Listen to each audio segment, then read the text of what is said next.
what would you say was your all-time favorite LeBron moment? My all-time favorite LeBron moment. Uh, I remember it like it was yesterday. It's Game 6 of the Eastern Conference Finals. LeBron had yet to win an NBA championship. It was looking like he was about to lose yet again to your Boston Celtics. And that motherfucker went out. It's the Jason Terry dunk. Yeah, That yeah. game. Okay. That nigga went out. LeBron went smooth out. Like he just went like if LeBron played like that more, shit, he might have would have got Golden State Yeah. that year. Kyrie got hurt. That first year back in Cleveland. Yeah. But he went smooth off. He went to a different mode. He went to demon mode. I don't like using that term, but that's what he went to. I'm kind of pissed off because you took mine. Like it's fucked up as it is because it was against us. That was definitely my favorite LeBron moment. Like I don't want people to get it twisted. Like I got a love-hate relationship with LeBron. I love LeBron. LeBron's always been one of my favorite players to watch. But I hate when we play him because when he went to the Heat, like after he left Cleveland that last year, it's like every year we knew we had to see this motherfucker. So it's like, damn, bro, y'all couldn't. It's 5 of y'all. Y'all can't figure out how to beat this one motherfucker. Like them last 2 years in Cleveland, we should have got them. Like at least that last year in Cleveland, we should have got his ass, man. I stand on that. But hey, you talking about Jason Tatum rookie 20, year, 2017, 2018 year? Yeah, Tatum's rookie year. Yeah, I was about 28 minutes away from going to the finals.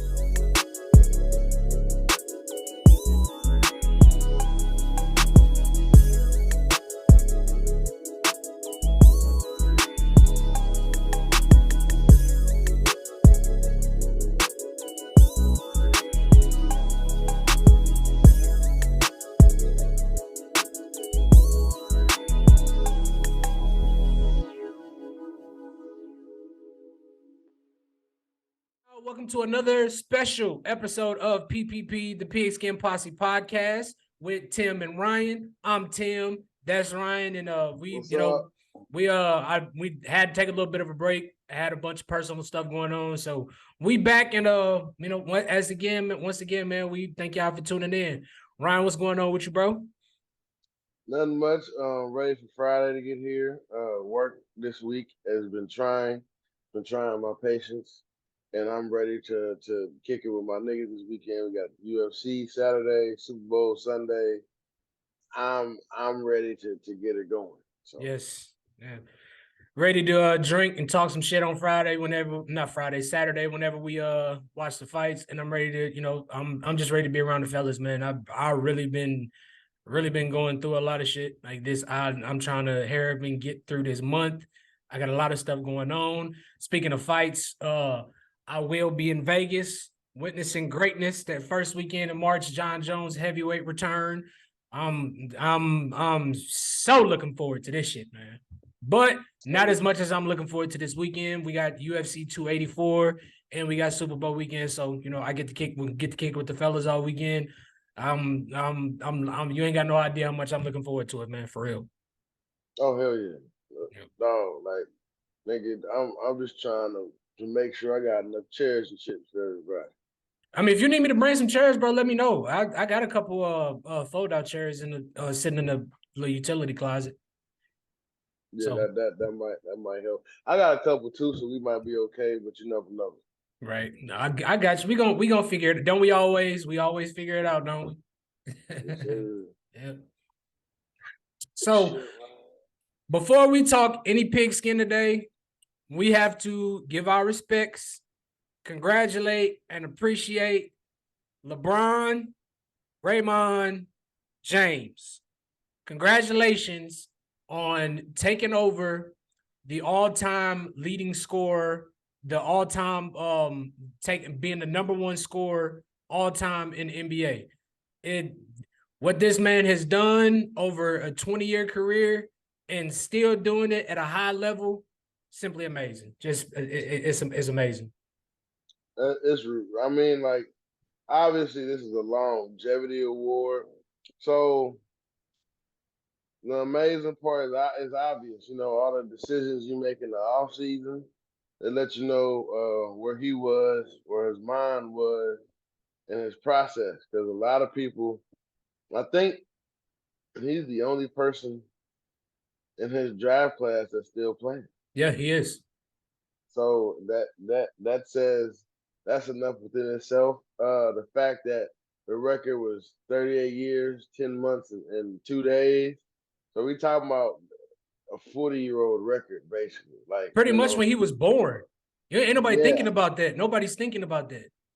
yeah. So I mean, like, and for him to, it's the way he did it.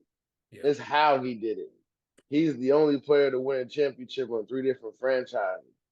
So I mean, like, nobody can say that. Like, yeah, I mean, you can say that as being a role player, but being the guy, being the focal point. And everybody wants to read into Anthony Davis and how he appeared not to care or whatever else. I think he was just taking the moment in, you know, like, damn, man, like, when my career is done, I want to be like this, but A, you don't stay healthy, and B, like, I don't know, like, we playing against Oklahoma City. Like, if Anthony Davis drops 27, he probably win this game by 10 points. Yeah. So, but anyway, it's not about that. Congratulations to LeBron. Much success. Thank you for being a great role model. I love seeing him talking to his boys right before the second half started, and you know, he's very family oriented, and it's awesome. Yeah. I mean, same here. I mean, what this man has been able to do. For those of y'all that don't know, Kareem Abdul-Jabbar was the previous record holder for the all-time leader in points scored in the NBA. 38,000. LeBron surpassed him last night. 38,390 points. The previous record was 38,389 points, and he did it with the signature fadeaway, which I thought was real dope. I mean, they saw him practicing the hook shot, which a lot of people thought that that's what he was going to use. But, you know, then I also thought it was dope that he came out with the he brought headband Bron back, because we ain't seen Bron wear the headband in quite some time. But Probably since that first game yeah. with him getting 80. Mm-hmm. It's definitely been. It's just it's been so. I was listening to Skip and Shannon this morning, and Shannon was saying, like, bro, it's been so long that we've seen LeBron wear the headband. It's almost like you asking, like, that, why the fuck you doing with a headband on? Because we've gotten so used to seeing him without it. Like, it was, we used to make fun of him by saying that, oh, he wore the headband because he tried to cover up the receding hairline. So he got so, we got so used to seeing him play without it that it was very uncommon. But going back to what you said, man, I think just what he's been able to do off the court is just as impressive as what he's been able to do on the court while breaking his record. I mean, the man came in the league, ball, like, the hype behind him was so, it was ridiculous, and nobody had this hype. Nobody had the hype coming into the league out of high school. I think he was. I think he was. The hype behind him was way more than any player coming into the NBA. It wasn't fair, No. and we've been trying to compare him to MJ. We really should have been comparing him to Kareem, because Kareem had that same type of buzz when he was coming out of high school, before he went to UCLA for 4 years and won 4 national championships in a row, and went to Milwaukee, won a championship there, then got traded to LA, and then playing with Magic, and then all that great stuff that Kareem did. But like you said, the off the court stuff, you heard nothing. Like, the only thing people got the nerve to say is the decision. It's like, okay, bro, this dude's like 27, 28 years old. Like, Yeah. he didn't know. I mean, like, if you go switch teams, just to have ESPN announce it and continue on. But that kind of was dragged out with the 30-minute special and all that shit. But and that doesn't mean anything. LeBron has been an outstanding role model for the community, the African American community, Yes. speaking out on social issues that affect our community. and just being an inspiration. You know what I'm saying? Making you want to be a strong, striving black man that wants to accomplish things. Like LeBron has been nothing but an inspiration and a role model to me, and I Same. appreciate everything that he's done for the game of basketball as well as the African American community. And see, this is why that's why I got a love-hate relationship with Bron. Like any other player, I wouldn't give a fuck. But Bron, like, just a lot of us look up to Bron, and he's like like you've been saying, like we've been saying, he's been a model athlete, and the things, what he's been able to portray himself as a young black male coming into the NBA. You throwing all this money at him, never been in trouble. Never if I'm not saying it here, but if whatever trouble he has gotten into up the court, you never hear about it. He conducts himself as a gentleman. Whenever he's out in public, he conducts himself as a gentleman in most interviews when they're not trying to pry stuff out of him. There's even the whole, Delonte West situation. He was able to be a professional about that. Him opening the school, him being a billion dollar athlete, him bringing his boys with him, and there has never been any controversy, any personal controversy surrounding him off the court. And I mean, if you can't if you eliminate the decision, him going to 3 different teams, whatever, you can say whatever you want about him, but you can't do nothing but respect this man. What he's done on and off the court, we'll probably never see this again, ever. I mean, like, I don't want to say never, but just to throw something out there. I mean, I guess maybe Luka, but like, come on, bro. Like, if you go catch LeBron, you got to average like 45 points for 10 years straight. And yeah, we ain't gonna see that. Luka can't keep his ass in shape. I'm just saying, man. I'm just saying. And I mean, bro, then what I really love about LeBron, what this man was able to do for the city of Cleveland and that team, because right. LeBron literally he gave them people hope. He gave the city of Cleveland life. Nobody gave a fuck about the Cavaliers before LeBron got there. He took a team that was historically bad and known for losing and turned them into a team that you thought you could see. You thought you was going to see in the fucking NBA Finals every year. Yeah, I mean, like, it was some crazy stat before he left to go to LA. Like, when LeBron got to Cleveland, like, he was like, the revenue increased like 110%. Yeah, something fucking crazy just off like merch and jersey sales alone. Like, it was crazy. So like, he's a literal business. yeah. He's a business.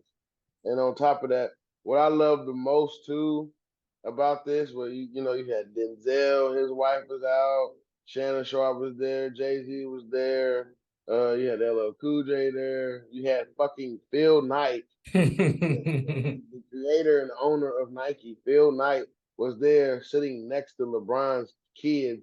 No phone, no nothing, just vibes. Right. And that was dope. That was dope to see that.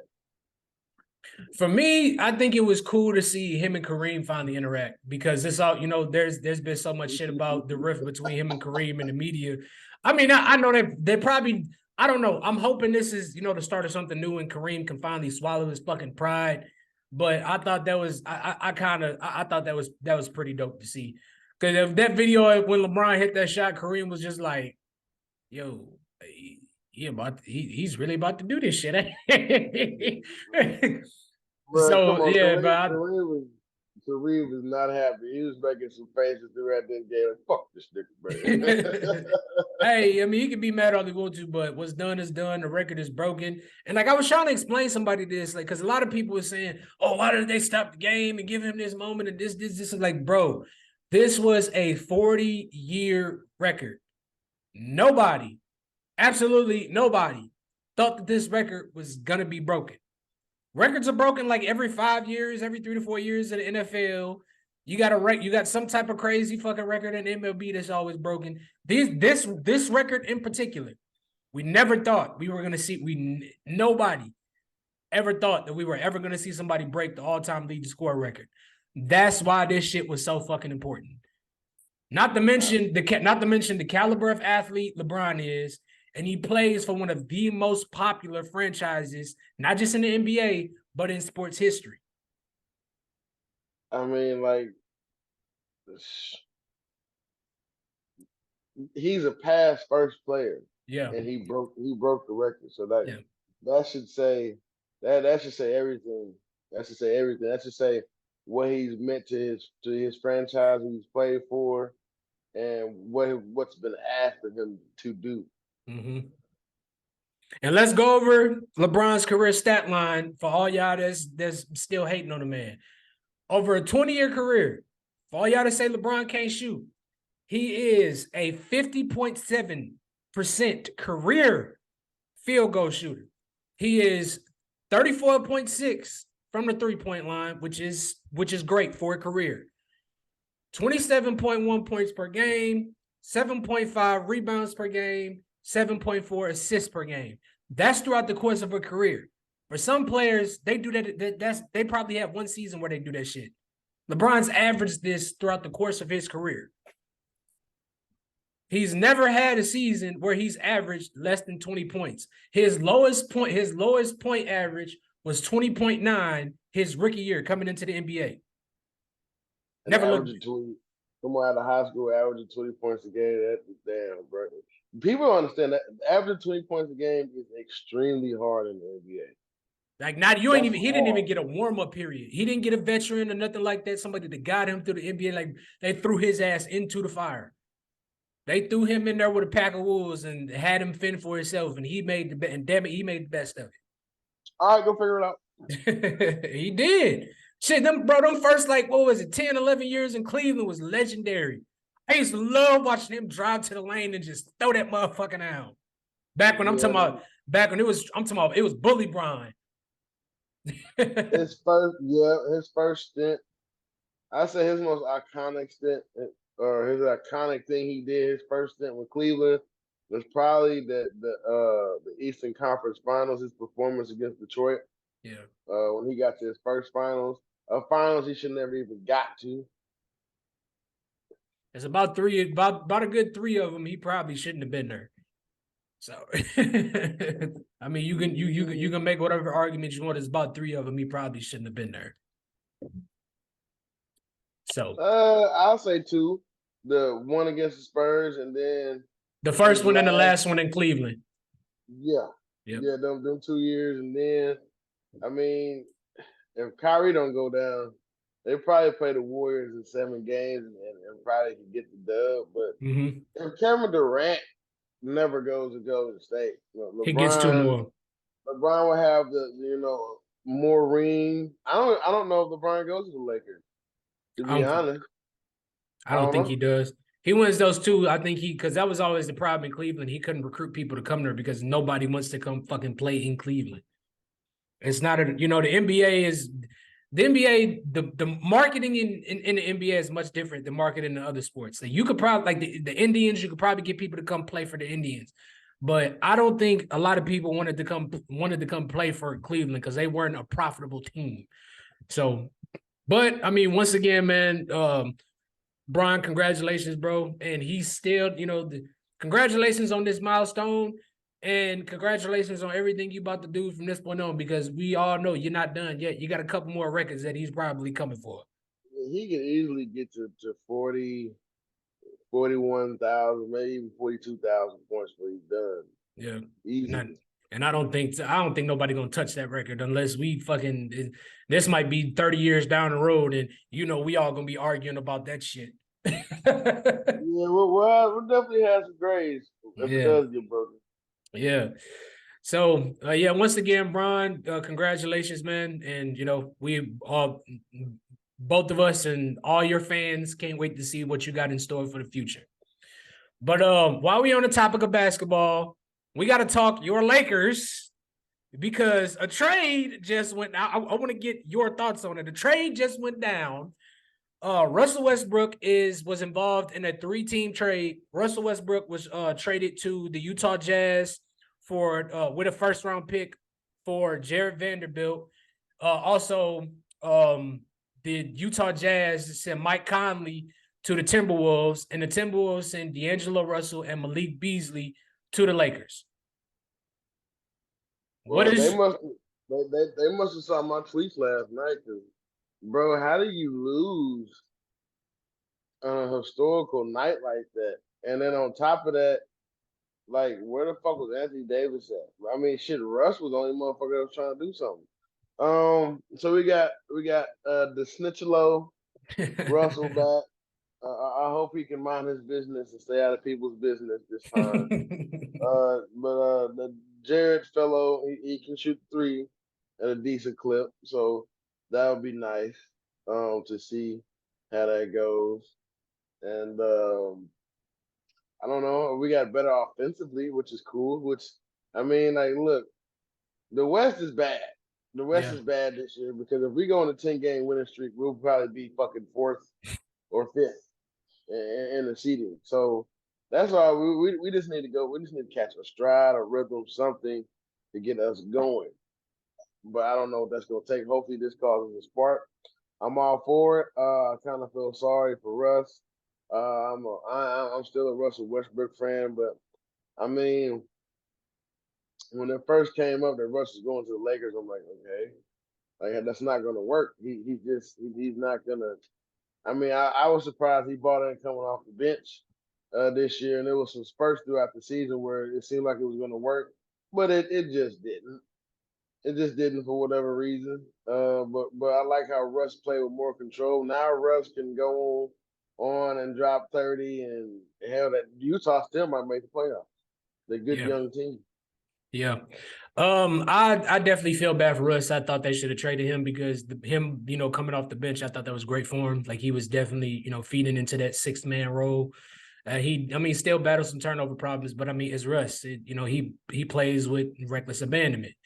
But as much as I hate the Lakers, this definitely makes them better. Bron he's played with shooters, I want to say, like, the last 10 years of his career. And the Russell Westbrook is a ball dominant player. He needs the ball in his hands. Bron is also a ball dominant player. It wasn't gonna work. I didn't agree with this. I didn't agree when they traded for Russell Westbrook to begin with, because just like with the Anthony Davis trade, I mean, of course, the Anthony Davis trade worked out a lot better. I didn't agree with them giving away. They gave away too much. I think it was 2 first-round picks, KCP and Kuzma. And with the Anthony Davis trade, they gave away two first round picks, a second round pick. Hart, Lonzo, and BI, which BI they should have held on to him. But in this particular trade, I was so hot about that. I definitely think this is a good trade for the Lakers. I mean, you get 2 shooters. Let's not leave out Malik Beasley. Like, he's a hell of a 3-point shooter as well. So, you give the Lakers a little bit of a little bit of depth, and some shooting to take a little bit of the pressure off Bron. And I mean, the free agency period is still not over, so ain't no telling what the fuck else could happen. I was so mad last night. I'm like, trade away everybody, blow this shit up, fuck this shit, bullshit. I was so mad the other night. I mean, I don't know. It just seems like, because the Lakers is a historical franchise, their players just don't play their best brand of basketball sometimes because of that. I think, like, it's the pressure, or they're too nervous, or they're scared, or whatever it is. That's just what it feels like. And it seems like ever since LeBron put on the Lakers uniform, 3-point shooters who are known to be 3-point shooters in this league, they don't shoot the ball well when they with the Lakers, but they go somewhere else, now they balling. Now, outside of the championship year, which I'm still trying to understand, why do you blow that up? I guess we simply didn't have the money to keep everybody, because people want to get paid. But like, damn, bro, let's try to go get another one. But whatever. Hopefully it causes a spark. Your team is good. Fuck Boston. Yeah, we're gonna talk. We're gonna talk about that in a minute. We also got to talk about the other trade that went down. was it yesterday or the day before yesterday? Kyrie Irving and Yeah, we Kyrie played Irving. tonight. Yes, they were. Kyrie Irving was traded to the Mavs along with Markieff Morris for Dorian Finney-Smith, Spencer Dinwiddie, and I think it was three draft picks. I think it was a first. I'm gonna say 2 first rounders and a second, or a first and 2 seconds. But either way, what do you make of this trade? Like, how do you feel about this trade? Okay. Let's just shoot the shit for a second. Let's just say that Kyrie stays healthy, Luka stays healthy, and they make it to the playoffs. And the ISO ball shit is going to help because you're playing in the series, the pace slows down, you're more familiar with the opponent, and so you just need somebody to break you down one on one, and they can cause with plays that they can create plays that happen with the inside out game because the game is slower and has a slower pace. But they have to figure out how to play with each other. And what they got, like maybe 30 games left Yeah. to figure that out. I just don't understand how two ball dominant, because like when you watch the Dallas Mavericks before Kyrie got there, is how everybody just standing around, and then Luka might dish the ball out the last second, and then it'll be a wide open shot or something like that. So I don't know how Kyrie will respond playing in the Spencer Dinwiddie role. But if anybody can do it, it's definitely him. I agree with what you said about not knowing how this is going to work because you got 2 ball dominant players, you know, playing pretty much this, trying to play the same role. Now, I definitely think Kyrie is going to have to take a little bit of a backseat because this is Luka's team, whether he likes it or not. Like, Luka's been the guy there for the last 3 years. But I mean, I definitely feel like the Mavericks kind of got finessed because Kyrie is on an expiring contract. Like, he's going to be a free agent this summer. They gave up their best defender, and they gave up another scorer in Spencer Dinwiddie. So I feel like they gave up a little too much because it's like they're not a team that's known for defense, and now you give up your best defender. So I mean, yeah, they're gonna be able to score with teams, but who the fuck is gonna defend? Christian Wood's not the greatest fucking defender. I mean, let's just be. I mean, he's a good player, but he's not the greatest defender. Let's be honest here. But I mean, offensively, I think they'll be okay. I mean, Kyrie's he can shoot the ball, he can finish at the rim. He's one of the best at finishing at the rim. And when that don't work, he could always dish it out to Luka, and we know Luka can shoot the hell out of the ball. So it's just I don't know. I mean, on paper, it's a good trade, but only time will tell. But bro, like, what Kyrie are you getting? The air doesn't feel right. Something's wrong with the chakras. I'm not playing today. Or my family's taking a trip to Cabo and I have to be there and I need to go. Like, what Kyrie are you getting, bro? I mean, like, look, I am a Kyrie fan. I've been a Kyrie fan since he came out of Duke. Was that 2011? Yeah, I think so. I believe so. Nah, that might have been like 2014, 2013. Anyway, I've been a Kyrie fan for Hellas, several pairs of his shoes and whatnot. But I mean, dude, just go play basketball, bro. Now Yeah. you can look. Now you can have um your social standings. There's no anti-Semitic comments. Okay, and let's just calm that down. But dude, just go play basketball. Go make some more money, man. Okay. I think him being away from Brooklyn is going to kind of help because he's not in a big. I guess you can call the Mavericks somewhat of a big market, but he don't. But it's like, well, yeah, I mean, he did, but when you look at all the shit that was going on in Brooklyn, I mean, it was only a matter of time before they just decided to blow that shit up. Because Kyrie was asking, he was asking for money. They wasn't going to give it to him. And then, I don't know if you read the report, but he wanted to go to the Lakers. They were, because him and Joe, the owner, Joe, I don't know if it's the GM, Joe Tsai didn't get along. He's not going to give Kyrie what the fuck. I'm not going to send you to LA where the fuck you want to go so you can go play with Bron. He made that shit difficult. They wanted, because the trade packages they were trying to get, from the Lakers was I'm not gonna say substantially, but they wanted more from the Lakers than they wanted from Dallas. I So mean, damn, bro. I think we actually get. Didn't we get a pick back? no, y'all With sent this the. recent trade. I think y'all may have got a pick. I don't know. I think picks went to Minnesota. Damn, bro. Nigga, we looking at 2027, 2028, 2029 when we get a first round pick. And What the Brian, fuck, yeah, man? yeah. I mean, it's the same with the fucking Rams. They ain't That getting shit the. is that. Well, the thing about this is this pick is actually, I think it's protected. It's not an unprotected pick. So I don't feel like the Lakers got completely fleeced in this deal. I mean, hey, after Brian leaves, ain't no telling the hell. They might fucking dump off a whole, depending on what happens, who, shows the fuck out on the Lakers. They might be able to get some of them first round picks back. So ain't no telling, bro.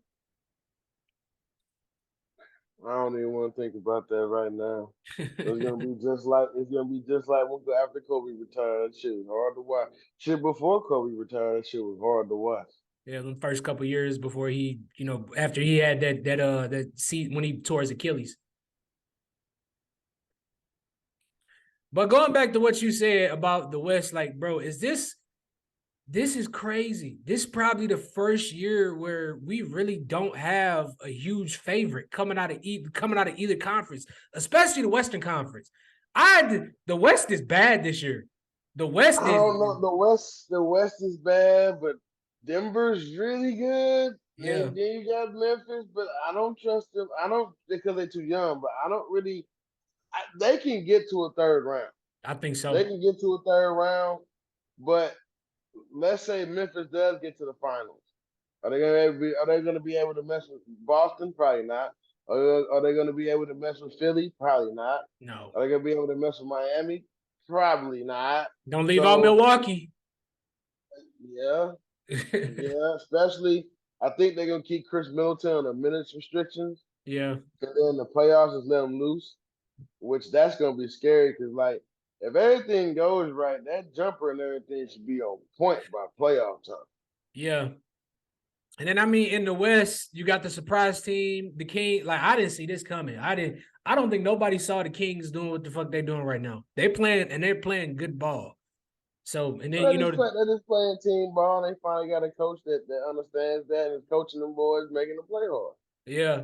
So I mean I don't know, man. This I'm excited for the playoffs. I can say that. This the first, like, bro. This is gonna be I think this playoffs is gonna be legendary. I really do.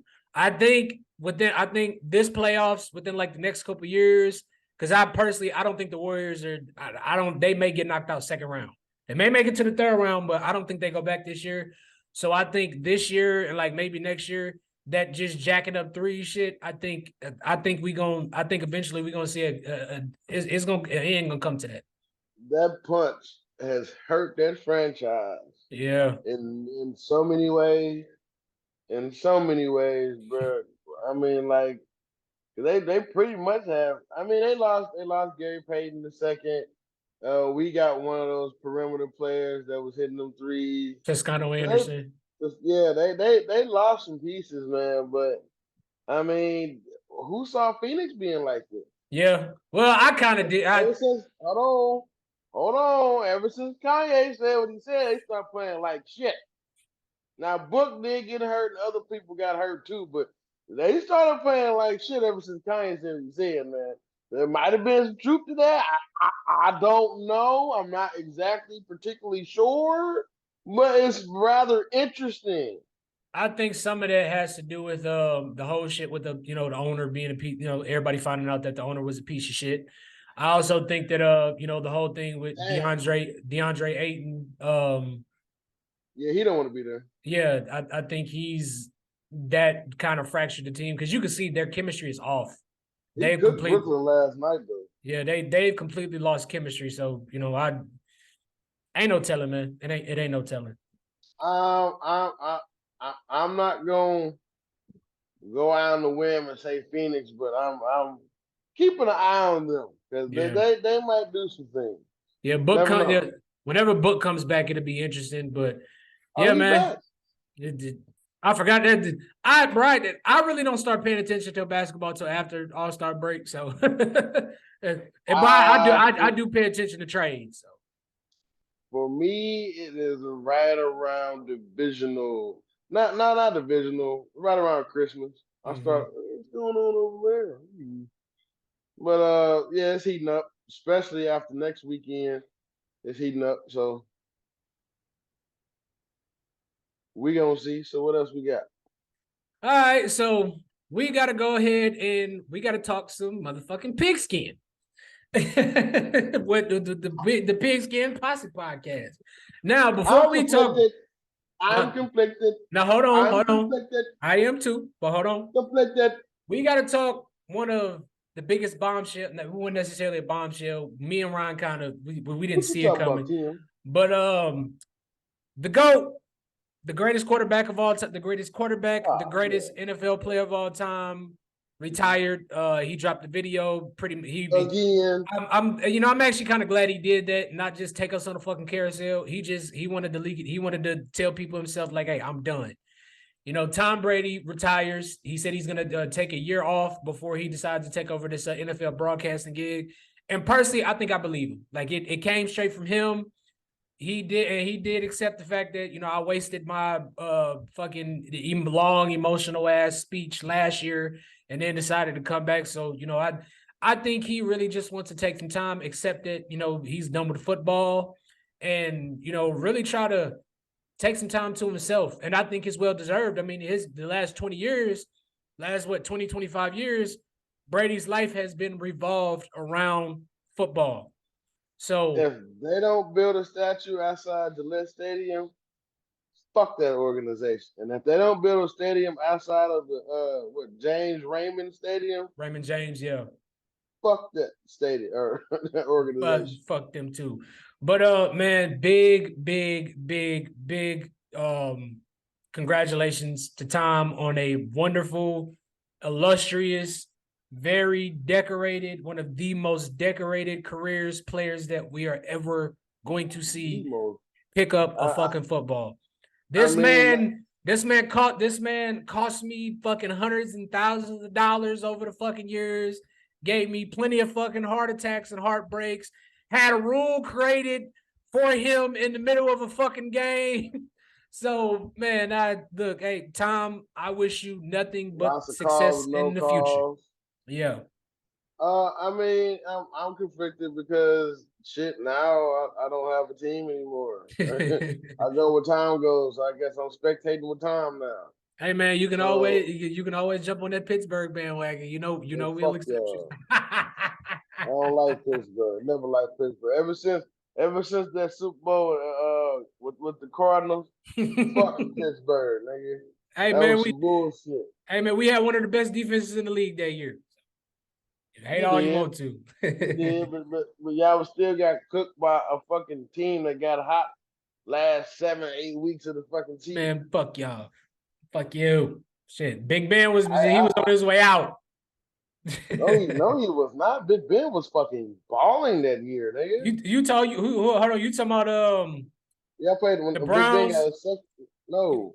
I'm talking about the Arizona Cardinals when y'all played them in Super Bowl. Yeah, I mean, shit, they was rolling. Shit, Ben was fucking up the whole entire NFL that year. But it was more so that defense. I mean, we only allowed like 14 points a game that year. I think 12, 14 points a game that year. You got James Harrison, Troy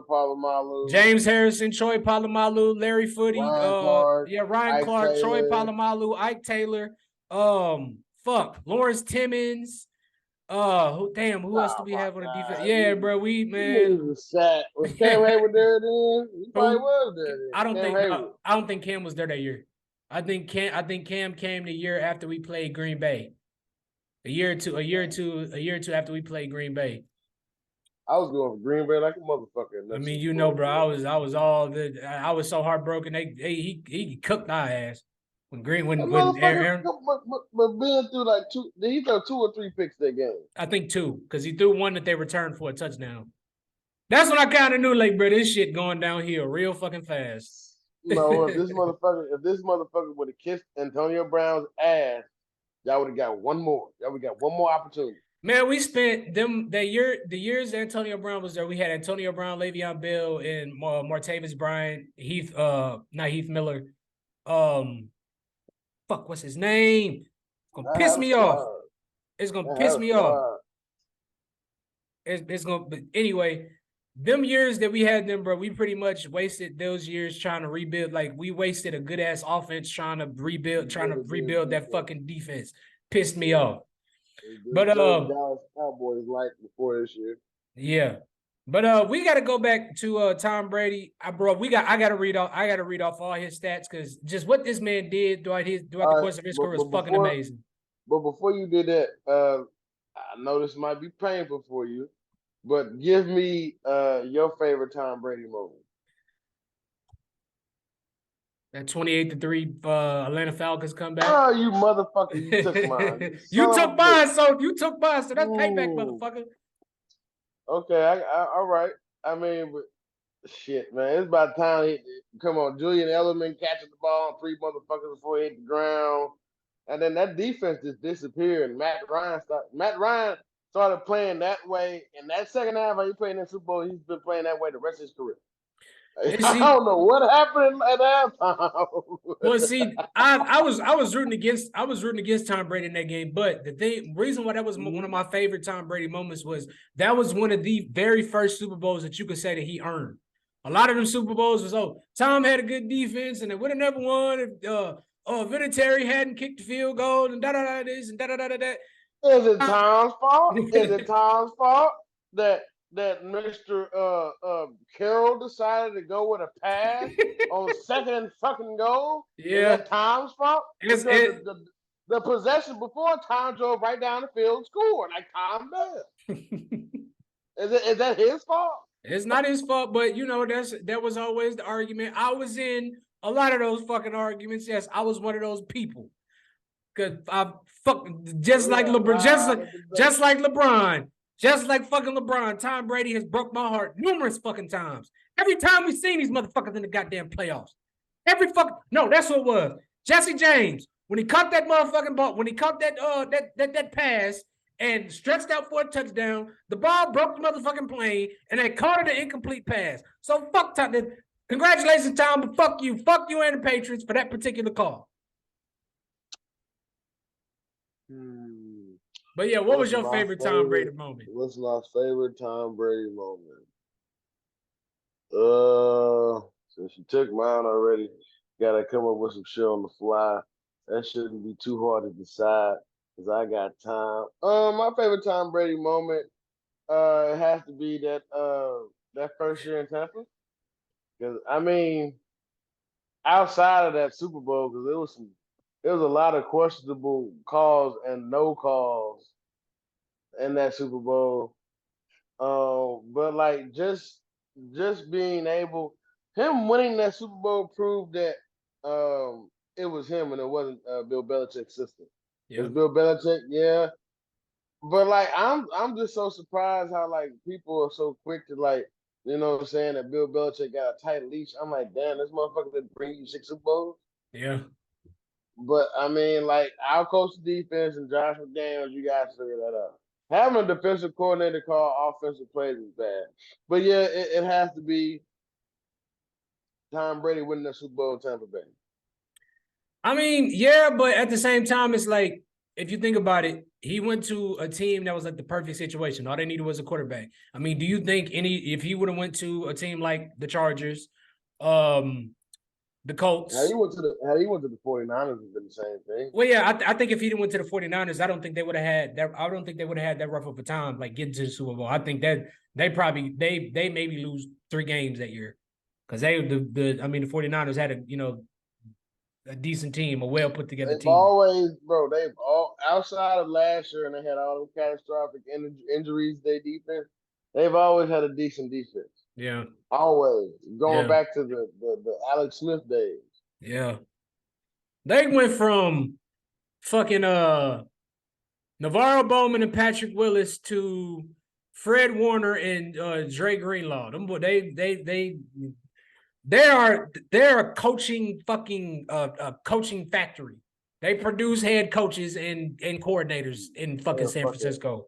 They're a fucking matchup nightmare, nigga. Oh God, we got these motherfuckers today. Seriously.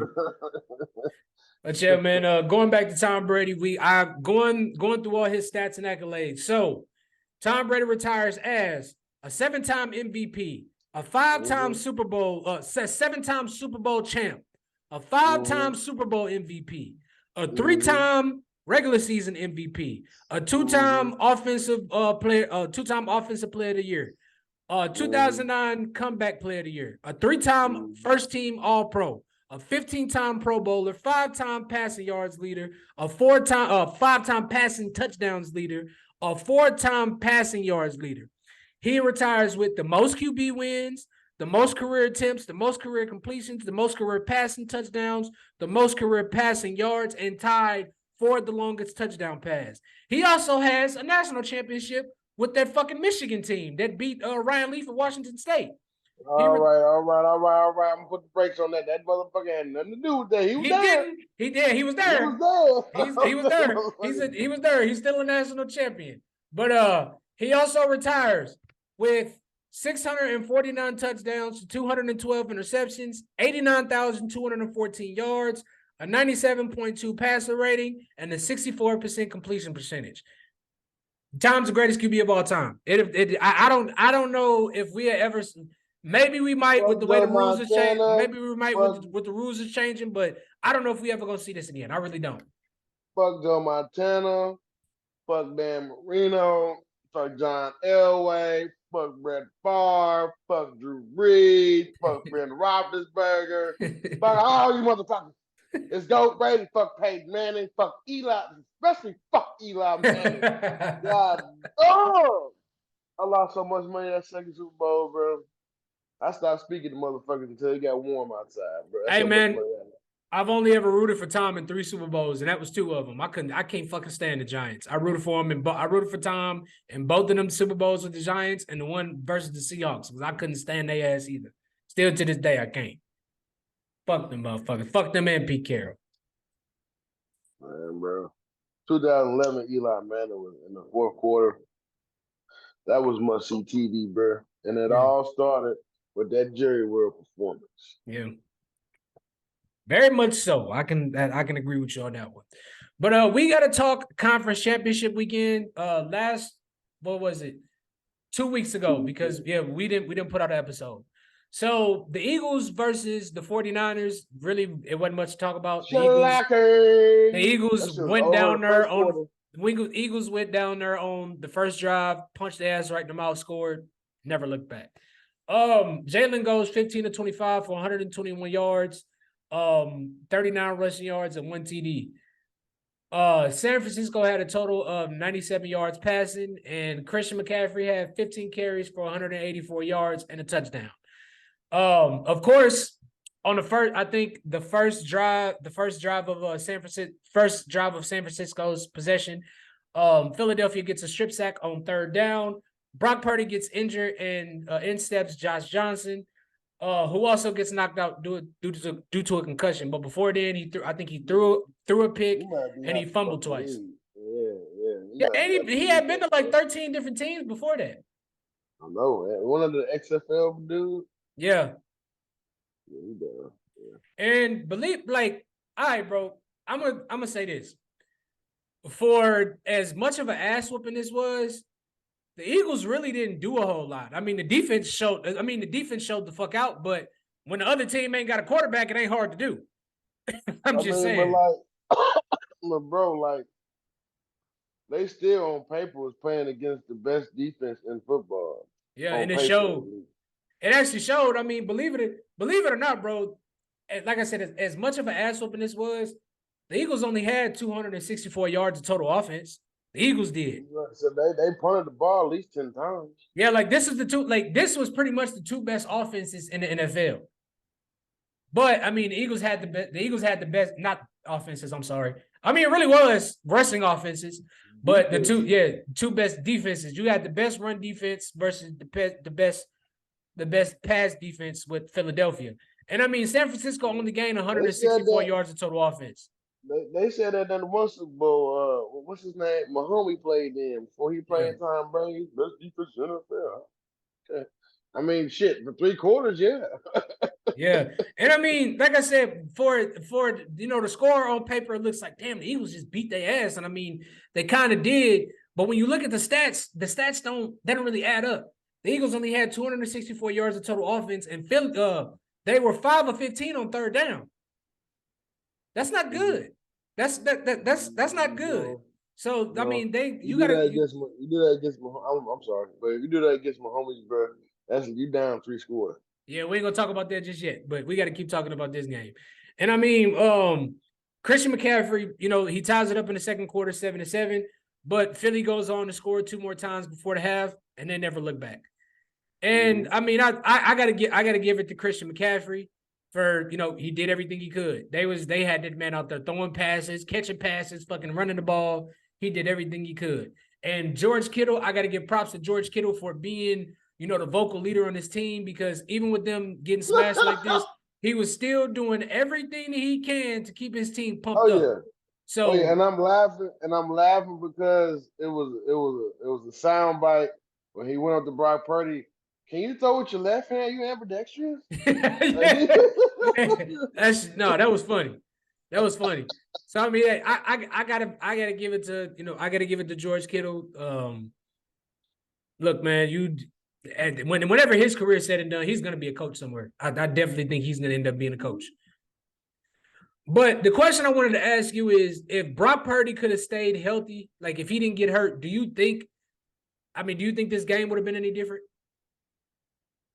No, I mean it probably would have been It probably would have been competitive the first half, Yeah.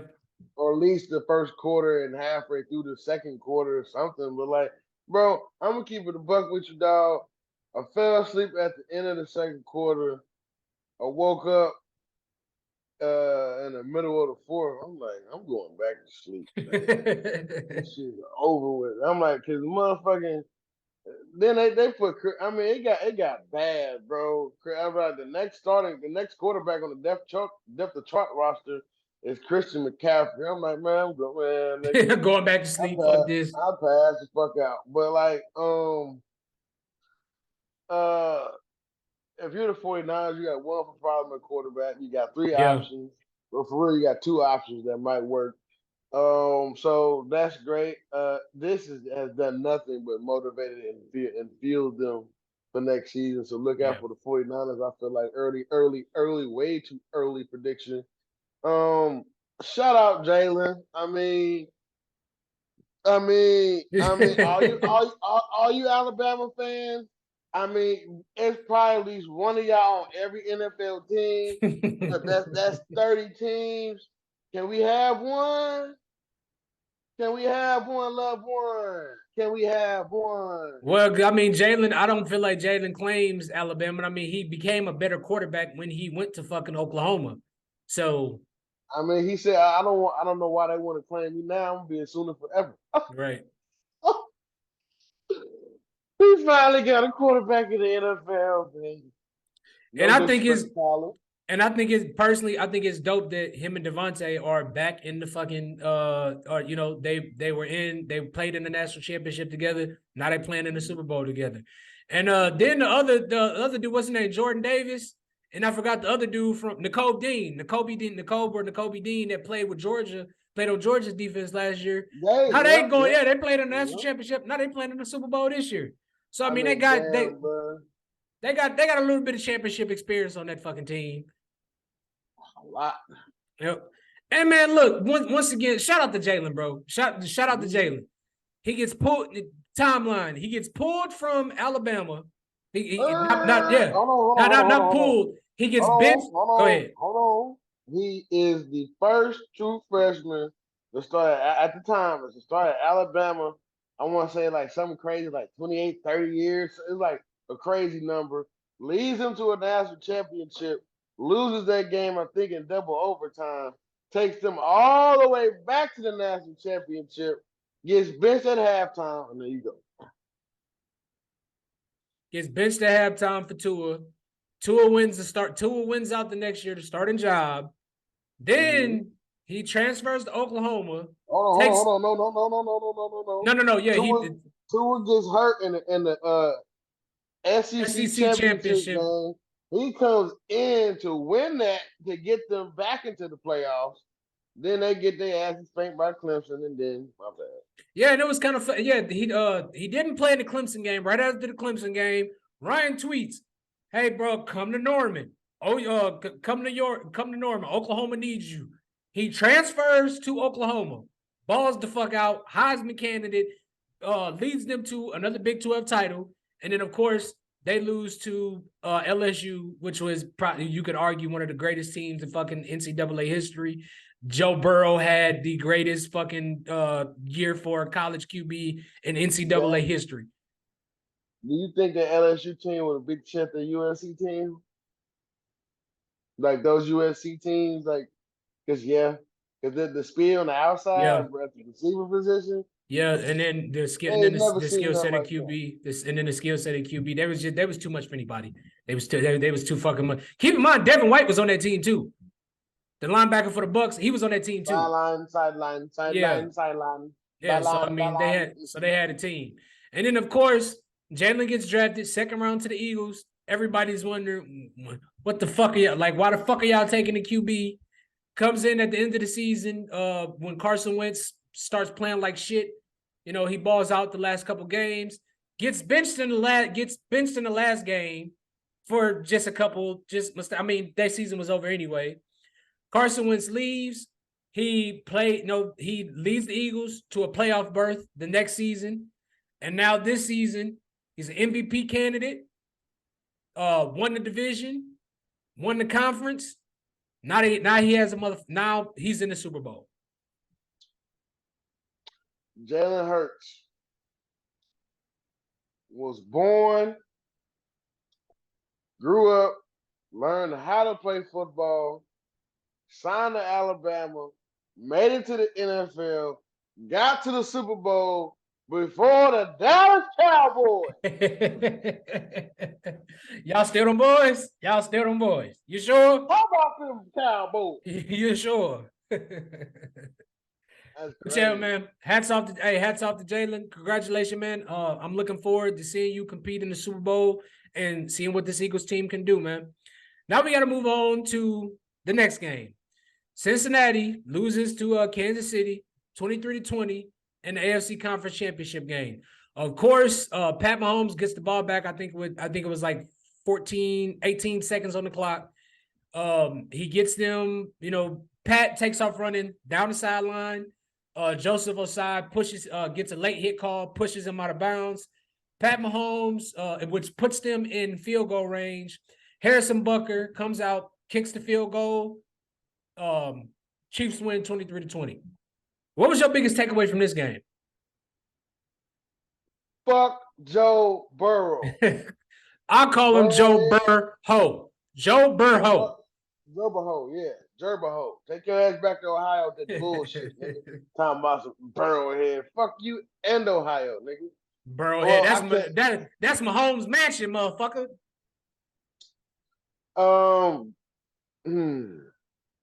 First off, hats off to Kansas City's defense. That front line.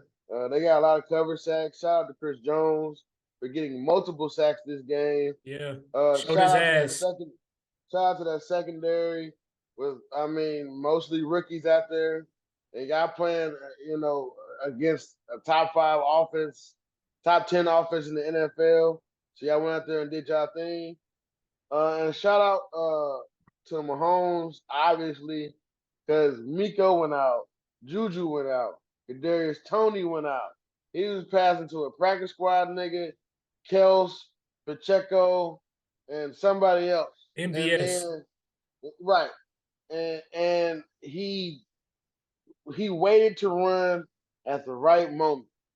And then, I don't know, Bucker, something he might would have hit a 60-yard field goal. I don't know, but that definitely helped. Yeah. Extra 15 yards. Seriously. That definitely helped.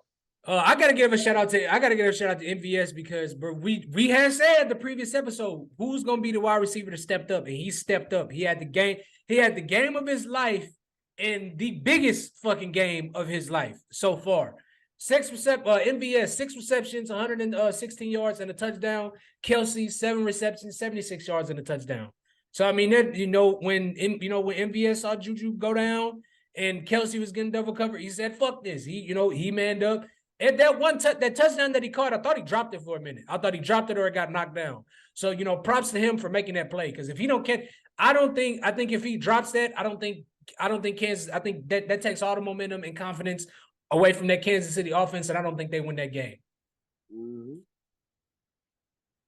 I mean, hats off to them for being tough. Hats off to Mahomes for being tough and playing through it. I think the number one thing that drove them was the Burrowhead comment. Yeah, I think that just drove the whole team that whole week. Like you thank you. You lit the fire that we needed, so thank you. Moving on to the Super Bowl. Hold on. A couple days. We ain't done yet. We ain't done yet. I think we ain't done yet. All right. No, but shouts out to Mahomes. This is his third Super Bowl in 5 years. 5th straight AFC championship game. So if we needed any argument as to who the best QB was in the NFL right now, that stop this bullshit. Shouldn't have been an argument in the first place. But I mean, I was listening to that. I had to sit there and take that the whole season because it's Burrow. All right. And he also outplayed Burrow. Mahomes, 29 of 43, 2 touchdowns, 326 yards, zero interceptions. Joe Burrow, 26 of 41, 1 touchdown for 270 yards, 2 interceptions, 2 of them. And one of them was a very fucking horrible interceptions. You throw it deep, double coverage to T. Higgins. Yeah, to T. Higgins. That's what fucked him. He didn't throw it. He didn't throw it to the sideline. He kind of left it up in the air. And I mean, but dude made a hell of a play. He did. Dude made a hell of a play to get that ball though. He really did. But he just left it in the air too long though. He did. And yeah, shout out to that Chiefs defense, man, because they took a lot. They've been taking a lot of slack over the last, 5 years. And L'Jarius Sneed goes down, which is their veteran cornerback. And them Trent McDuffie, Williams, and I forgot the other one. They all had to step up, and they stepped the fuck up. The other rookie, George Karlaftis, he had a sack. And then Chris Jones and Frank Clark and, the Chiefs defensive line, they made it very uncomfortable. They made it very uncomfortable for Joe Burrow in the backfield. And I think the biggest thing that really helped the Chiefs was they stopped the run game. The Bengals only managed to get 71 yards of rushing. I mean, the Chiefs didn't have a whole lot of rushing yards, but they've never been known as a rushing team. But yeah, like Mixon and P-Ron, they really couldn't do shit coming out the backfield. Wasn't having it. We're gonna make you do it, Mr. Burrow. Burrow. The Burrow. No, you got it right. It's Burrow. Now, I do want to speak on the officiating call because when the Chiefs pretty much got that 5th down, when it was like third, when it was like it was a 4th down, but the 3rd down play was blown dead or some shit like that. Remember that? Yeah. Yeah, and then so the Bengals, they get the stop, but Eli Apple be doing what the fuck Eli Apple does, gets a fucking holding call. All right, motherfucking shit. There you go. He was one of the main reasons why I was happy that I can't stand they motherfucking ass. They're just like Shannon Sharp said, they're just like the fucking Grizzlies. They talk like they won something, ain't won shit yet. You went to the Super Bowl and fucked that up. They got Ja, who he ain't the best player yet, but shit, he top 5. Yeah, I think Ja's gonna end up taking the NBA to what the fuck he's doing. Everybody gonna be starting looking for a flashy ass dunker and ball handler and finisher at the rim. So it'll be interesting to see how the next 5 years play out in the NBA with Bron on the back end. Steph got a couple more years left, and KD got a couple more years left. So it'll be interesting, man. KD fuck around, get the 20 years though, because the nigga only played what? Maybe 45 games a year. Yeah. Maybe. His ass can't stay healthy. So I didn't mean to cut you off earlier, Ryan, but we now move on to the Super Bowl, which is going to be in Glendale, Arizona. Philadelphia versus Kansas City. Now, I want to throw out there that this is, some stats. This is, I don't remember the last time, but this is the 2 MVP candidates are facing off. 2 number 1 seeds are facing off. This is the number one Well, pass. one or the other by the time this game is played will be Yeah. named MVP. Yeah. This is the number 1 pass defense versus the number 1 pass offense. This is the 4th overall defense versus the number 1 overall offense. Philadelphia's 5th best run defense versus Kansas City's 8th best run defense. Philadelphia's 9th best ninth best pass offense versus Kansas City's 18th ranked pass defense. This is also the first time we have 2 black quarterbacks going head to head, which I'm extremely excited about. And I'm excited about it, but at the same time, I kind of wish that NFL would stop trying to play that shit for the simple reason. Here's what I don't like. Jalen and Pat both had present fathers. Jalen is a coach's son. His father was there coaching through high school, was at all his games. And yeah, Mahomes, his dad was a famous baseball player. MLB player, right? So, I mean, that lot of Mahomes shit is genetics, God given, some coaching. Most pitchers do end up being quarterbacks or quarterbacks that or pitchers that try to be quarterbacks. You know what I'm saying? Yeah. Shit like that. So yeah. But the thing I don't like about it is, like, you and I both know, if both of these guys came from broken homes, grew up poor, came from the hood, mom struggled, this and that, bro, the NFL they'll be eating this shit up all fucking week. That's all that's all the fuck we be hearing about all week. But because they're outstanding role model citizens and know how to conduct them fucking selves, and their fathers are present, and not saying that people who come from households without their fathers being present, broken homes or single parent households, or erratic or crazy, and they don't know how to act. But I'm just saying, so they don't have that, which is weird because like this is the fucking Super Bowl. I've barely seen any commercials for it. Right. It's the fucking Super Bowl. I mean, they probably won't start to you probably won't see a whole lot of Super Bowls to the weekend. Saturday. But I'm actually kind of glad you mentioned that, because you really don't see a whole lot of you really don't see a whole lot of commercials promoting this Super Bowl, which is kind of fucked up. But the thing I don't like is, why don't y'all promote the fact that they got present black fathers just as much as y'all would if they had absent black fathers? That's all I want to know. Unfortunately, bro, it just isn't good TV. That's all. That's all it is. Unfortunately, it's just not good TV, and that's a fucking shame. Because like, why is negative shit always gets talked about, and it's the main thing of discussion? I hate that shit. But me personally, these are 2 Big 12 quarterbacks, who a lot of people try to say is the worst conference in football, but yeah, there's 2 quarterbacks from the Big 12 playing in the Super Bowl. So, hey, don't make a prediction yet. Don't make a prediction yet. But no. Listen, shout out to Big 12. Are you good? I also think this helps y'all.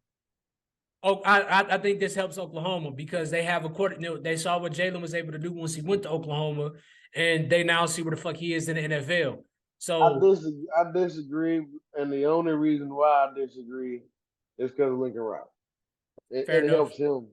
It helps him. I feel like it really, as long as he's a head coach, you're gonna get down to any quarterback, any dual threat quarterback he wants.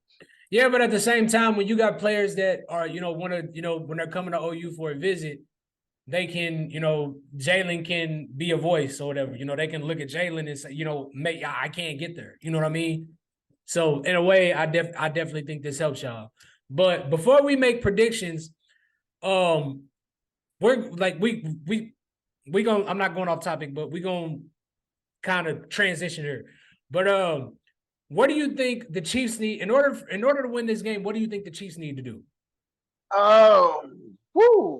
They got to do a lot. Okay, in order for the Chiefs to win this game, they have to disrupt Jalen's timing. They need to constantly keep pressure in his face. not even pressure to somebody necessarily in his face. They have to contest passes. Um, they have to stop the running game. Yeah. The running game, if the running game has any kind of life in this game, it's gonna cause a spark for them, and that's what they don't need.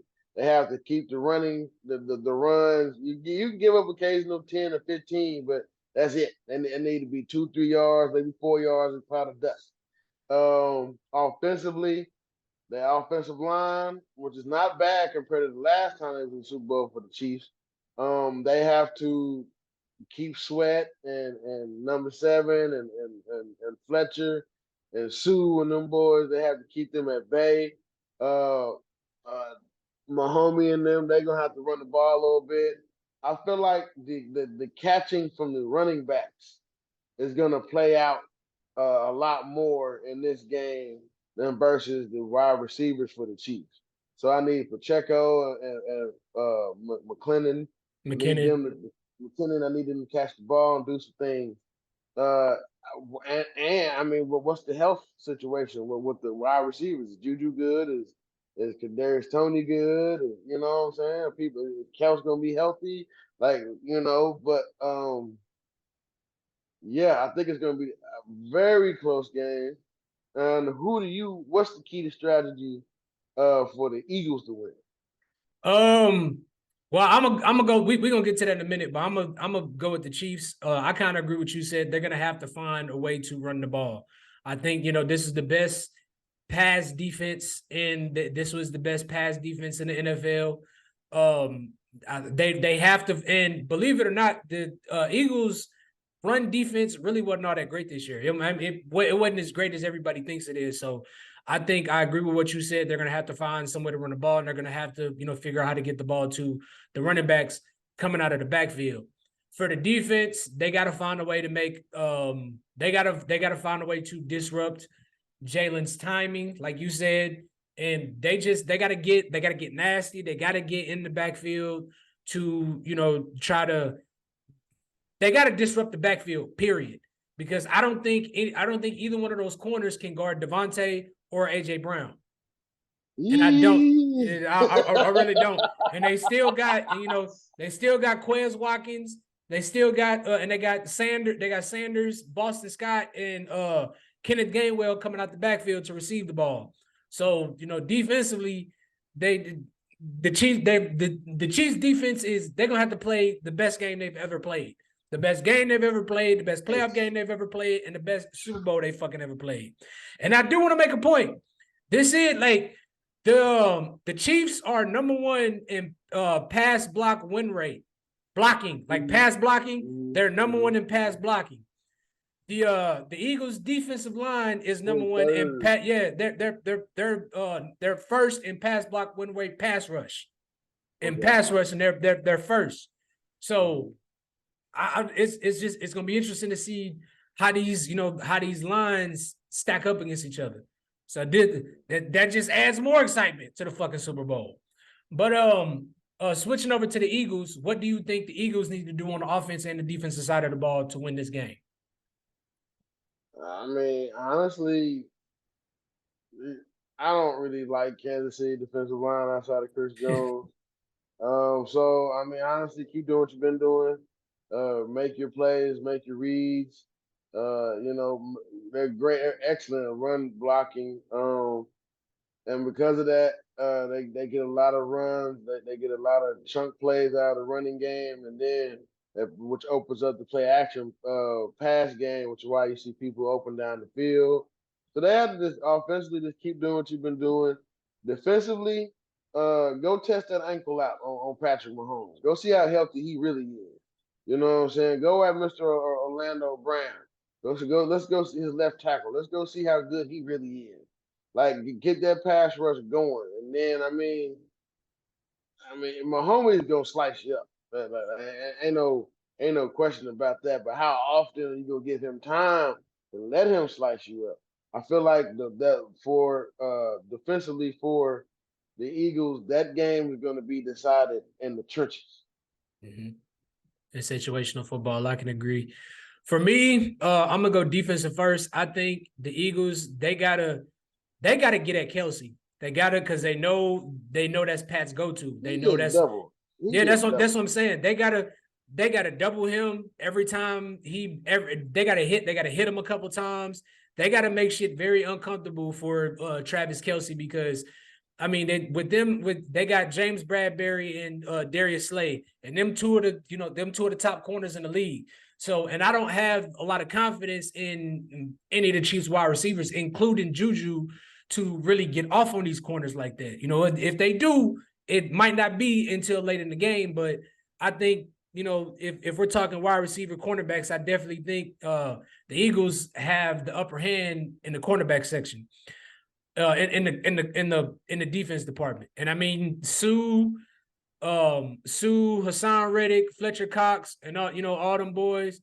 I really think they gonna have to get they're gonna have to get off. They're gonna have to bring the pressure. They're gonna have to bring the heat, and like you said, test that ankle and make it very uncomfortable for Pat Mahomes back there. On the offensive side of the ball, I really don't think they got to do anything different. Because I think the Eagles got too much to worry about. You got Devontae, you got AJ Brown on the outside, you got Goddard, slice you up the middle. You got to worry about Sanders, Boston Scott, Kenneth Gainwell, and I ain't even threw Jalen in there yet because Jalen's a dual threat quarterback. So I really don't think. I just think they gotta. I think if they gotta control the time of possession. That's what they gotta do what they can to keep Pat Mahomes off the fucking field. This might be one of them, them late '90s, early 2000s Super Bowls where it's like 58-23. You like Yeah. what the fuck? Yeah. Or it could be what I need it to be. A nail biter. You really don't know who's gonna win this motherfucker. Like 23-27 or 31-34. One of them heartbreaking kind of games for a team. So I love it. I love both quarterbacks. Kyrie Irving is torching the Clippers right now. I'm not surprised. We got the sliders turning all the way up. So hold on. Now, before we make a decision, bro, I want to make some closing remarks because I want to give everybody something to think about before y'all go dumping a whole bunch of money on either one of these teams. Now, coming into the season, Kansas City had the number one ranked hardest schedule of 2022. The Eagles had the easiest ranked schedule of 2022. That's what I was saying. Like, Eagles keep winning, they're not seeing nobody. Yeah, and personally, I say, and that's why I say both of these teams deserve to be here because the Eagles had the hardest schedule. I mean, because the Eagles had the easiest schedule, there was no reason why they shouldn't have made it to the Super Bowl. And then with the Chiefs having the hardest schedule, winning the division, winning the number one seed, they deserve to be here. And they lost, they lost what was supposed to be their best player outside of Pat Mahomes. And he still went out there, had an MVP type season. So they deserve to be here. But I also, the Chiefs have the eighth best run defense. But that's simply because not a lot of teams run on the Chiefs. They don't, because they know their pass defense isn't all that. And now I've mentioned the Eagles run defense isn't all that great. But I also want to mention that for the Eagles to have such a good defense, 3 teams have put up 30 points on them. For them to have such a great defense and it's the supposed easiest schedule in the NFL, 3 teams have hung 30 on them. For the Chiefs defense to be middle of the pack, only one team has got 30 on the Chiefs. Only one, and that was Tampa Bay. Also, that was early when they played too. Also, we saw Philadelphia didn't have a really good offensive day versus San Francisco, but the defense was able to eat because San Francisco was down to their third string quarterback. They only beat them 31-7 and gained like 269 yards offense. Kansas City also played San Francisco early in the season. This is the same defense. Kansas City beat them 44-23. I think Pat Mahomes had over 300 yards rushing that game.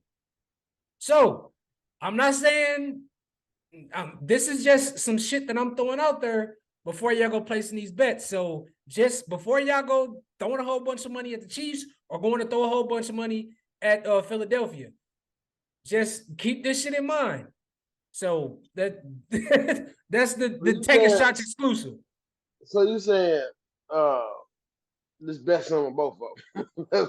No, what I'm saying is, okay, if you look at it on paper, everybody knows, like, everything is always said, oh, you need it, defense wins Super Bowls. You got to have a run game.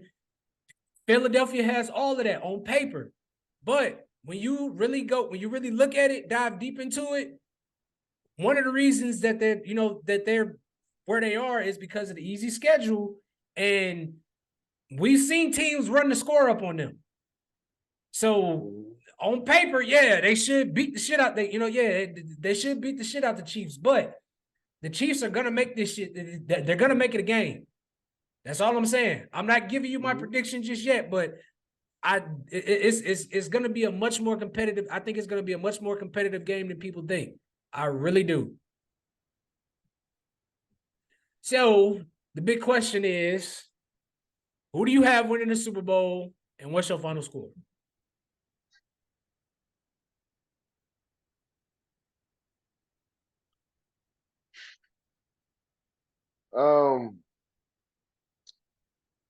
I'm gonna go Kansas City.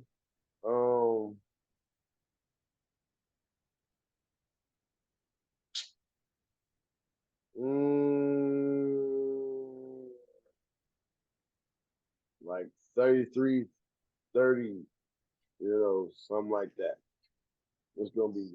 I got this game being very close, extremely competitive, and exciting. Very exciting. Like last year's was. What's your prediction, my good sir? My Eagles fan.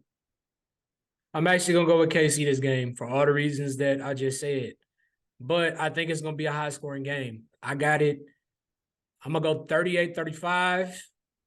I think Pat Mahomes gets the ball late in the game, like a minute and a half, minute and 50, minute and a half. I think he has a Tom Brady-esque type drive, gets them in field goal, and I think Harrison Butker wins them the game. Now, granted, if Jalen wins, I won't be upset because I'm low key rooting for Jalen, and just I'm a part-time OU fan. I mean, it's getting to the point I'm becoming a full-time OU fan because I watch them a little more than I watch my team. But yeah, man, I think Pat Mahomes has finally entered that realm of you can't bet against him, and anytime you do, he's gonna make you pay for it. And I learned my lesson with that shit with Brady. So yeah, as much as I want to go with the Eagles, and I mean, I love the Eagles defense. I love what they've done this year. I think the Chiefs are gonna get it done. I really do. I think, and I also think this is the last year of their window. Kelsey, I think Kelsey's gonna be there, but I think somebody knocks them out in the playoffs next year. That's my prediction. I don't think they get back to the Super Bowl for another couple years. Kansas City gonna be like San Antonio, man. Hey, just might be. Every other year. We can't do it every year, but when we get there, we're gonna do something. Yeah. You know what I'm saying? You know what I'm saying? I hear. Hey, you know me. You know I hear you, brother. All right. So home stretch. Home stretch. In or out questions. Sean Payton being hired at Denver makes them a contender next year. In or out? Oh, shit, I'm out. It's too early. I don't know. I tell you what, though, he is not gonna hesitate to put that motherfucker on the bench. No. Go out there sticking the network. He gonna fucking do it. We're gonna find somebody at wheel. It'll be like Jimmy Johnson and draft 5 quarterbacks. Personally, I'm in because of I'm not a fan. Like, I don't like Sean Payton because I really don't like what he did with this. I really don't like what he did to the Saints. How he just pretty much quit on them. But I think if anybody, this team has the talent. They got the wide receivers. They got the defense. They got a nice little running back. I'm hoping he can come back healthy. Javonte Williams. And I think if anybody can bring the best out of Russ and not kiss his ass, because we know Sean Payton ain't gonna kiss your ass. I think if anybody can bring the best out of Russ, I definitely think it's going to be Sean Payton. I mean, he's a proven head coach, We saw what he was able to do with Drew Brees. You know, they talk about Russell Wilson being a short quarterback. Drew Brees was a short quarterback, and we saw what the fuck he was able to do. Drew Brees had was MVP. I think he was an MVP candidate a couple times. Had a couple 5,000-yard seasons. Took them to the NFC Championship game a couple times. So I definitely think that if anybody can, get this team to where they need to be, it's Sean Payton. I'm all in. I think the Broncos are a contender next year. I mean, yeah, they can make a play. They can make a playoffs. I don't really see nothing after that. Yeah. They're gonna have to play Kansas City. I don't really. We'll see. In or out with Brady's retirement. Is it time for Tampa Bay to blow it up and allow players to seek trades elsewhere? Shit, they ain't got a choice. Yeah, I'm in on that. I don't have a choice. Dude's gonna be asking for trades anyway, holding out and all that other shit. They don't have a choice. It's over with. It's done. That window of winning titles and all that good shit, it's finished. I'm all in as I'm all in as well, unless like a Derek Carr or some. If Derek Carr comes there, I don't think they're going to win a Super Bowl or nothing like that. But if Derek Carr can come there, I definitely think that they're going to be, a competitive team because he'll have a defense, he'll have guys to throw the ball to. There's a rumor going around that he's probably going to end up in New Orleans because they were one of the first teams to ask to interview him. So it'll be interesting to see how that plays out. But yeah, I'm definitely all in on that. They did what they was. They got a Super Bowl in that window. We had, won 2 division titles. So, I'm all in. I think they blow it up. I think they allow players to, ask for trades and, allow them to seek the test free agency. Yeah. It sounds like a plan to me. Yeah. In or out. With the way Geno Smith's played this season, he deserves, not a long term, but like a short-term contract for some decent money. You talking about like 2-3 years? Yeah, like 2-3 years, 125 mil or something like that. I don't know if he wants 125 mil, but find a quarterback to get to the playoffs. They don't grow on trees. Yeah. So, yeah, you pay the man. I'm in on it as well. But he was able to do with that team, and nobody saw them coming. Nobody saw them coming. Nobody saw this coming from him. But what he was able to do with that team, he obviously has a rapport with Tyler Lockett and DK Metcalf. And I'm sure they're gonna have some other wide receivers coming in next year. They got they got my young bull, Kenneth Walker, coming out the backfield. I think you lock Geno up for another couple years and just look for the future. Look at the draft. I'm pretty sure they're gonna have a decent. Everybody gonna be chomping at the bit to get Caleb next year, and I'm pretty sure there's gonna be another. Shador, he's probably gonna be coming out in another couple years. Just ride it out and look for a quarterback in this these next couple drafts, because I got the Broncos first round picks for the next 2 years. So just saying. Beautiful situation. Yep. What we got next? In or out. The Cowboys should look in free agency or in the draft for another QB option to put some fire under Dak Prescott's ass. You in or out on that? Yeah, look, nigga, it might be kind of depending on that. This is Cowboys have an interesting pattern, which is surprised me, because they don't usually make the playoffs consistent years in a row. No. They don't usually do shit like that. That's not usually them. So I'm expecting them to have a hiccup and not make the playoffs. So yeah, and depending on how bad they play, they might fuck around and be drafting Caleb. Maybe. I'm also all in on it because obviously you're not gonna you're not gonna get to the Super Bowl or win a Super Bowl with Dak, no matter how good the fucking defense is. Zeke is obviously aging, and I think he's gonna have to either take a pay cut or they're gonna ship him off this offseason. And you once again, you got a good QB class coming out, and you also got to think that with all the money you pay him, CD's up for contract this year, Micah Parsons is up for contract this year, and I think Trayvon. So you're gonna have to figure out what the fuck you want to do after this season. So, and I really don't think you're gonna be able to trade that because nobody's gonna want to take on that. No, not very many people are gonna want to take on that contract for a QB that can't get his team to the fucking third round. And you've had 2 chances. You've had multiple chances in the last since you've been here. So they're kind of stuck. I think they need to ride. They're gonna ride it out one more year. Maybe try to trade him next year, but they need to start looking at options in the meantime. Yeah. Ah. There's a dumpster fire over there. Fuck Dallas. Yeah. Last in or out question. We've been talking about, we talked about the 49ers for quite some time, talk about that QB situation. In or out, the 49ers should look to move Trey Lance instead of Jimmy G.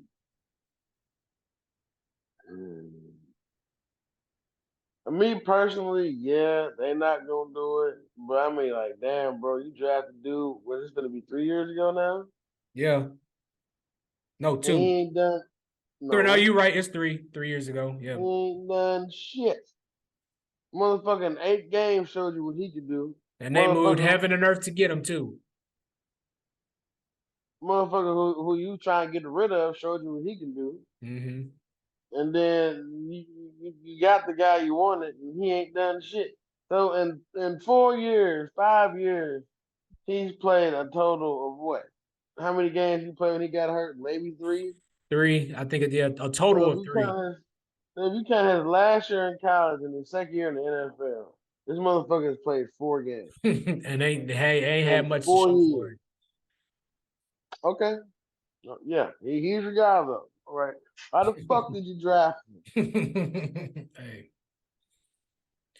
I mean, I'm all in on it. I think they should trade Trey Lance. I mean, you obviously not gonna get what the fuck moved to get him for. But I mean, Jimmy G's proven, he's got you to the Super Bowl, got you to an AFC championship, was on the road before he got fucking hurt. I still think they would have been the favorites again if Jimmy G would have been playing. And I mean, Trey Lance, you've had a very small sample size, and he's really not shown you much. So yeah, I think you go ahead, you cut bait, you get what you can out of him, send him somewhere that really needs a quarterback, and cut your fucking losses. But I Yeah, mean, at the same time, though, I mean, you can send him somewhere that needs a quarterback, but he's not done much. So I mean, where the fuck you gonna send him to? keep his black ass on the bench. You never know. He never know. He might win you playoff game. You never know. Fair enough.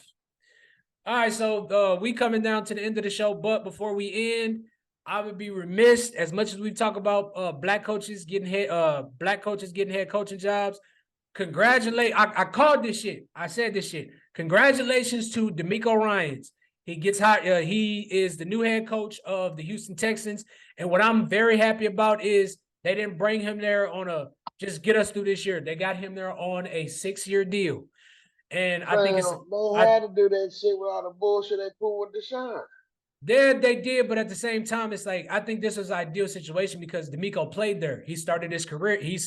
He wanted to be His there. wife is from there. Yeah. Yeah, he started his career in with the Houston Texans. He was an All Pro linebacker with the Houston Texans, and with them, they got believe it or not, their defense was actually they weren't the greatest, but they was actually pretty decent this year.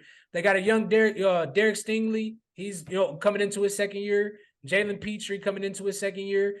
With Bryce Young coming up, and there's also rumors of the Texans trading for Jimmy G, so they don't, trading for Jimmy G, so they can have a veteran for Bryce Young to sit behind for maybe a year or two, just so he's not thrust into the fucking fire and he has time, to learn the Texas system. But I mean, it's undoubtedly DeMeco is probably going to be running the defense, but they got to get him a good offensive coordinator. They have to. Because he's a defensive-minded head coach. They need to pair him. If he's going to have any success in Houston, they need to get, especially with a young QB coming in, they got to get him a good offensive coordinator. They have to. I mean, I'm kind of 50-50 on this just because of the Deshaun situation. But yeah, I'm so happy for a black head coach to get an opportunity and real legit opportunity. So that lets me know at least gonna give him 3 years. Yeah. So man, hopefully he can go out there and win football games and It was cool seeing the Houston Texans in the playoffs. Yeah, we'll see what happens in the next couple of years, man. But once again, man, that's gonna be a wrap for this episode. As always, we thank y'all for tuning. We thank y'all for tuning in with us for another week. After Super Bowl, we will be getting back to our interviews. Interviewing guys that used to be the guys in high school around St. Louis. So be on the lookout for those. And y'all can find us on Apple Music, Spotify, Google Podcasts, wherever you get your podcasts from. Please make sure y'all like, share, and subscribe on YouTube. Taking shots with Tim Breland and Ryan. We will be introducing a new logo and a new intro song soon. So be on the lookout for that. And as always, man, y'all stay safe, drink responsibly, and go Chiefs, man. Yeah, dog. Ryan, I will see you this weekend, brother. You still gonna have to let me know what the fuck you want me to bring for Super Bowl, man. All right. All right, bro. Next week, man. Yes, sir.